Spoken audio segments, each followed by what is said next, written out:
ako ay naglabada. So, ayan, nakasalang pa. Yun.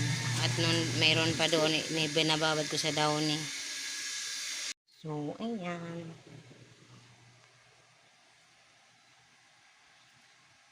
Tapos ako naglaba ng mga bedsheets na doon sa likod. Tinulungan ako ni Chris. Ayan.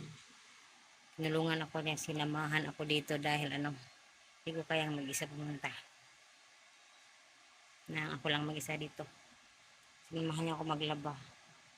Kahapon pa sana maglaba kasi walang tubig. Kaya ngayon na lang. So, nung Sunday pala pumunta sa taas. Sibugay sila lahat. So, ayan. So, after kong maglaba, si Chris ay pupunta nandun siya sa playa kasi mag-araw-araw. Kasi wala kaming pambili ng bigas. Tapos na sa araw-araw na 2,000. So, mag-araw-araw ulit.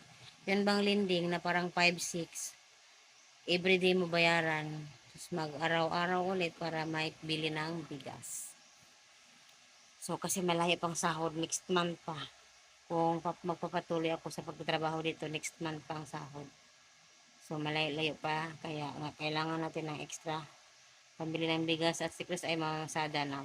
Ngayon, hindi nakapasada dahil sinamahan ako dito. Bukas mamasada na yan. Kasi bukas wala akong labahan. Maglilinis lang ako dito. 2 hours, pwede na. Uwi na agad. So, ayan. So, matagal-tagal akong hindi nakapag-upload dahil talaga, walang load. Kasi data ang gamit ko. Wala talaga akong load lang, walang pera. Kaya ngayon, nagka-load ako kasi nagutang ako sa biyanan. Meron ako ng pera pang load. Pero babayaran ko din, magkas-advance ata ako para mabayaran ko. Kasi wala talagang load, kahit piso. Wala akong balance. Sobrang pordoy. Kaya nagutang ako, mabuti na lang may perang biyanan. Pinautang ako. So ngayon, maka-upload na ako this day. Pero mamayang hapon pa siguro ata ito kasi naglaba pa ako. So mamaya ulit. 3 o'clock at ayun, tapos na ako lahat maglaba. Tapos na ako maglaba at mag-uwi na kami ni Chris. Dami ko nilabahan, basang-basa yan, basa.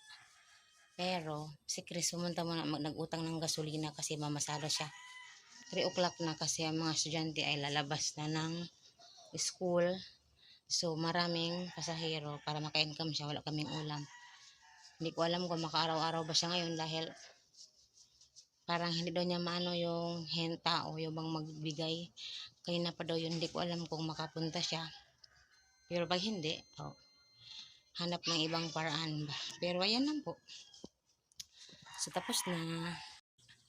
Andito na ako sa bahay, kumakain na ako. Gutom na gutom kasi alas 3 na, wala pa akong pananghalian dahil wala, gusto ko lang ubusin ang labada.